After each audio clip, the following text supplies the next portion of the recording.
Family नमस्ते प्रणाम। हम किरण शर्मा, हम मंजू शर्मा अपना यूट्यूब चैनल पर सबके स्वागत करै छी। नमस्ते प्रणाम सब दीदी भाई जी के प्रणाम, सब यूट्यूब फैमिली के प्रणाम, जते दाई माय चाची बहिन सुनबे सबके प्रणाम करै छी। प्रणाम करै छी। हर हर महादेव, जय भोलेनाथ। जय भोलेनाथ। और हम दोनों देवरानी जेठानी जा रहल छी तीज व्रत गीत गाब। अहाँ सब जरूर सुनब, कमेंट करके जरूर बताओ। और कते यूट्यूब फैमिली सब अहाँ सब जे दीदी छी कते लोग कर रहल छी तीज पाबनि, जरूर अहाँ सब कमेंट बॉक्स में लिखब। और किनका सबके गीत पसंद पड़े सेहो लिखब। और बहुत प्यारा सा बहुत सा सुंदर गीत छै तीज पाबनि के, अहाँ सब जरूर कमेंट बॉक्स में बहुत प्यारा सा गीत है, अहाँ सब जरूर आशा करै छी अहाँ सब जरूर सुनब और कमेंट बॉक्स में जरूर बताएब। शिव जी से हम प्रार्थना करब कि सब दीदी सुहागिन के सिनुर सलामत रहे, हमेशा चमकत रहे, सब सिंगार चमकत रहे। जरूर हम भोला बाबा से प्रार्थना करबै उम्र लंबी रहे। आ जरूर अहाँ सब गीत सुनबे टा करब। बहुत प्यारा सा गीत छै, अहाँ सब जरूर सुनब, जरूर कमेंट करब। शिव फूला बारी में एली चमेली की भाओर भांग धतूर गे माई।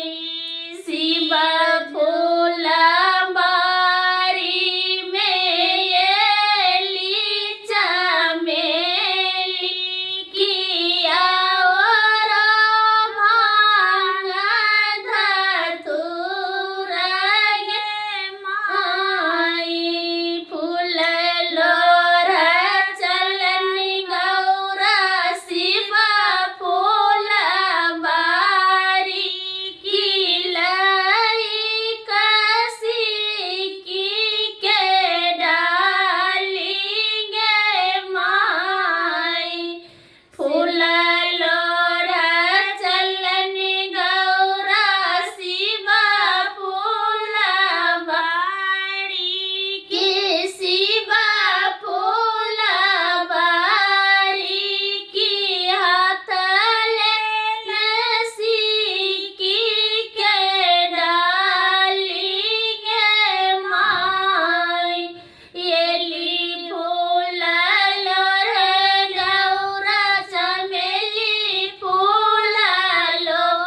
के